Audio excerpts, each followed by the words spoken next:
Assalamualaikum warahmatullahi wabarakatuh. Yang terhormat Ibu Nuning Fitah Hidayati SPI MSI, yang saya sayangi dan saya banggakan teman-teman semuanya. Sebelumnya saya sampaikan terima kasih kepada moderator yang telah memberikan waktunya kepada kami untuk berpresentasi. Jadi pada kali ini kami akan presentasi mengenai laporan praktikum 2 mata kuliah keteknikan budidaya ikan, yaitu tentang pembuatan keramba jaring apung. Sebelum menyampaikan materi, kami akan memperkenalkan kelompok kami, yaitu yang pertama ada saudari Aurin Riksi Evena dengan NIM 0309190087, kemudian saudari Indasari dengan NIM 0309190546, dan ada saya Wuri Pradika NIM 0310151391.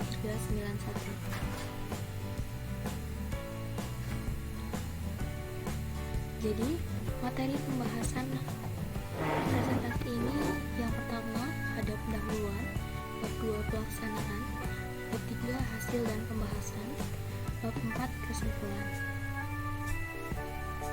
Langsung saja kita masuk ke bagian bab 1 pendahuluan. Ya, jadi budidaya perikanan merupakan kegiatan yang sangat layak untuk dikembangkan karena berdasarkan data Kementerian Kelautan dan Perikanan, angka konsumsi ikan nasional tahun 2020 sebesar 56,39 kg per kapita. Angka ini mengalami kenaikan 3,47% dibandingkan tahun sebelumnya, yaitu 2019, yang hanya sebesar 54,5 kg per kapita. Oleh karena itu, untuk pemenuhan konsumsi ikan itu selain menggunakan ikan tangkapan di laut, kita juga bisa menggunakan ikan budidaya. Purnawan et al. 2015 mengatakan bahwa salah satu kegiatan budidaya ikan yang populer untuk dikembangkan adalah sistem keramba jaring apung.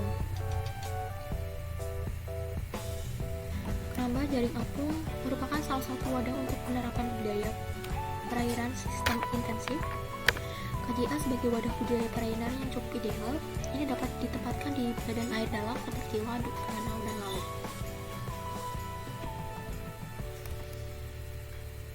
Ada banyak sekali faktor yang mempengaruhi budidaya ikan sistem keramba jaring apung. Antara lain pemilihan lokasi yang tepat, peralatan budidaya, kemudian benih ikan yang berkualitas, dan pakannya. Ini menurut AFA 2012. Pemilihan lokasi itu termasuk kualitas perairan yang dapat diketahui dari indikator kimianya, fisika, maupun biologi. Untuk indikator kimia, kita dapat melakukan penilaian melalui kualitas perairan, antara lain pH air, oksigen terlarut, karbon dioksida. Sedangkan untuk indikator fisikanya dapat diketahui melalui parameter suhu air, kecerahan, dan arus air.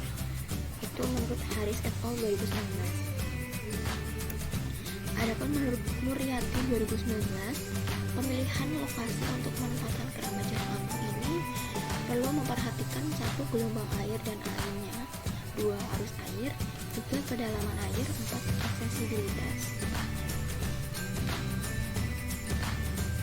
Oleh karena itu, pada praktikum kali ini kami akan melakukan pembuatan keramba jaring apung untuk melatih kami supaya dapat menyiapkan peralatan untuk tempat budidaya ikan dengan baik.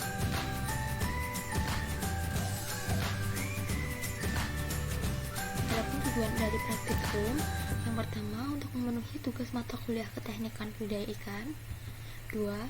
Mengaplikasikan materi kuliah keteknikan budidaya ikan pada kegiatan secara langsung, 3. Mengamati, membuat, dan menganalisis keramba jaring apung untuk budidaya ikan. Sedangkan manfaat praktikum 1. Kita mampu mengaplikasikan materi kuliah keteknikan budidaya ikan yang sudah dipelajari. 2. kita mampu mengamati, membuat, dan menganalisis keramba jaring apung wadah budaya ikan. 3. Mendapatkan pengalaman nyata membuat keramba jaring apung untuk budaya ikan.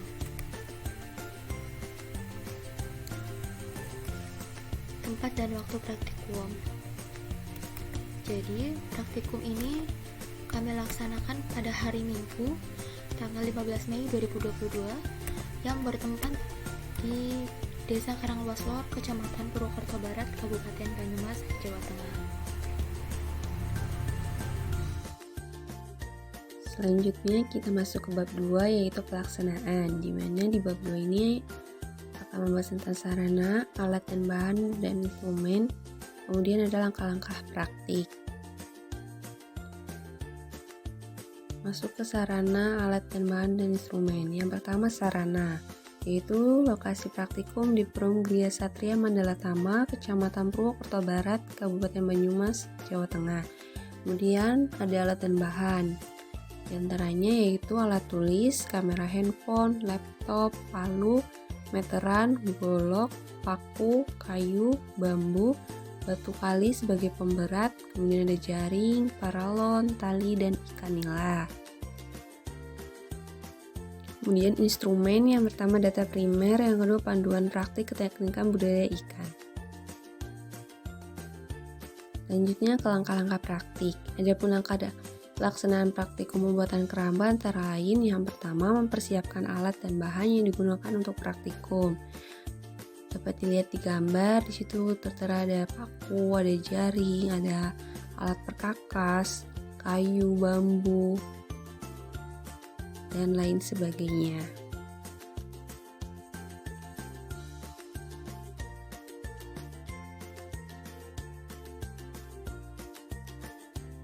Kemudian langkah yang kedua yaitu semua keramba yang dibuat dalam praktikum ini berbentuk balok. Yang ketiga yaitu menentukan ukuran keramba yang akan dibuat. Langkah yang keempat yaitu menghitung kebutuhan bahan yang diperlukan sesuai dengan ukuran dan bentuk keramba. Yang kelima, 4 buah batang kayu disiapkan lalu dipotong dengan panjang 3 meter. Langkah yang keenam yaitu 4 buah batang kayu disiapkan lalu dipotong dengan panjang 2 meter. Langkah yang ketujuh yaitu 4 buah batang kayu disiapkan lalu dipotong dengan panjang 1 meter. Yang kedelapan, agar ukuran keramba sesuai tepat seperti yang diinginkan, sebaiknya pada saat pemotongan ukuran dilebihkan 2-2,5 cm. Yang kesembilan yaitu potongan kayu direkatkan menggunakan tali atau paku. Langkah yang ke-10 yaitu potongan bambu disiapkan untuk jeruji keramba. Nah, berikut adalah gambar saat melakukan pemotongan bambu menjadi beberapa ukuran yang lebih kecil untuk dijadikan sebagai jeruji keramba. Langkah yang ke-11 yaitu jeruji pada keramba direkatkan dengan menggunakan paku. Lebar celah antar potongan diatur sesuai dengan besar ikan yang akan dipelihara, sehingga tidak memungkinkan ikan lolos. Langkah yang ke-12 yaitu pada bidang atas keramba dibuat pintu pemberian pakan. Langkah yang ke-13 yaitu setelah keramba selesai dibuat, maka keramba dapat segera dipindahkan ke lokasi budidaya yang sudah ditentukan di danau atau sungai.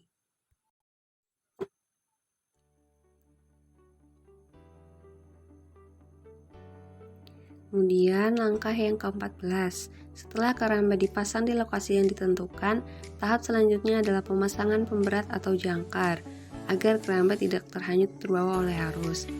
Langkah yang ke-15, keramba siap untuk budidaya ikan. Kemudian langkah yang ke-16 yaitu mengkaji hasil pengamatan yang telah diperoleh. Dan langkah yang ke-17 yaitu membuat dan menyusun laporan praktikum.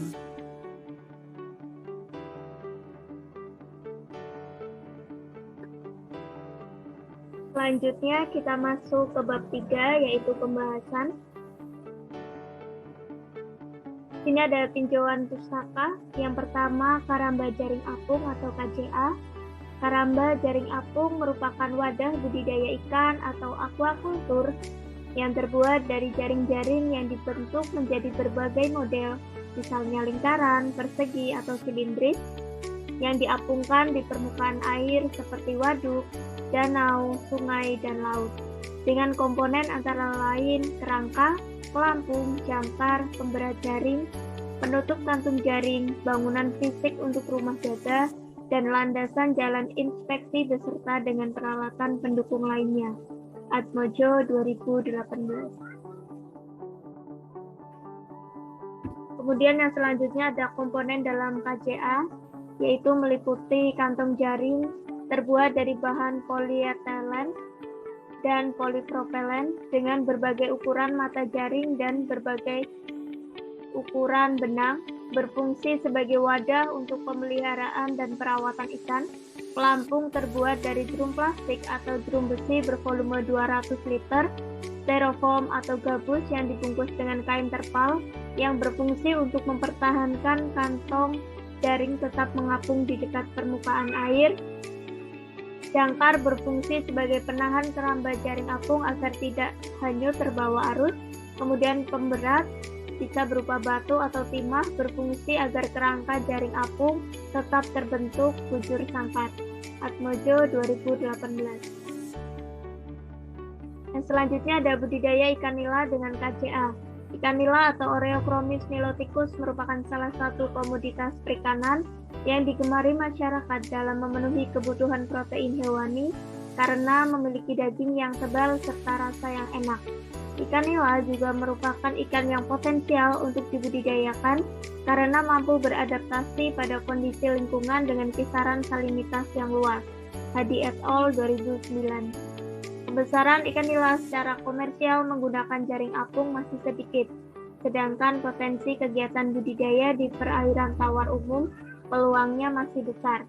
Tingkat permintaan konsumen ikan nila cenderung mengalami kenaikan setiap tahun seiring dengan bertambahnya jumlah penduduk. Wadah pemeliharaan di karamba jaring apung dapat memelihara ikan dengan kepadatan yang tinggi untuk meningkatkan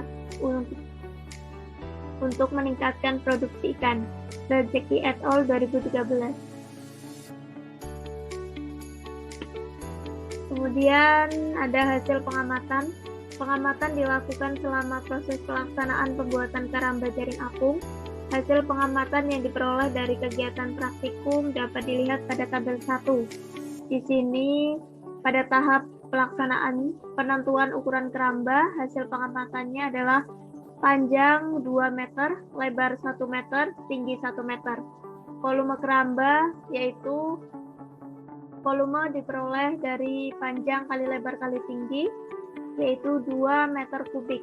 Kerangka keramba, jumlah potongan kayunya ada 12 potong, panjang potongan kayunya 2 meter. Jeruji keramba, lebar celah antar jeruji keramba yaitu setengah sentimeter. Jenis ikan yang dipelihara adalah ikan nila dengan jumlah ikan sebanyak 30 ekor. Jumlah biaya yang dikeluarkan untuk pembuatan karamba yaitu Rp279.000. Langkah pertama dalam praktikum pembuatan karamba yaitu menyiapkan alat dan bahan. Kerangka karamba dibuat di darat terlebih dahulu, kemudian baru diturunkan ke air yang sudah dilengkapi dengan pelampung. Teknologi kerangka karamba jaring apung ini dibuat berbentuk balok dengan ukuran 2 x 1 x 1 meter. Kayu yang sudah disiapkan dirangkai menjadi kerangka karamba menggunakan paku. Jeruji keramba dibuat dari potongan bambu yang kemudian dipotong tipis dan dipasang sebagai alas karamba. Jeruji direkatkan pada keramba menggunakan paku. Lebar celah antar potongan yaitu setengah sentimeter. Untuk sisi keramba menggunakan jaring dan pada bagian atas keramba dibuat pintu pemberian pakan.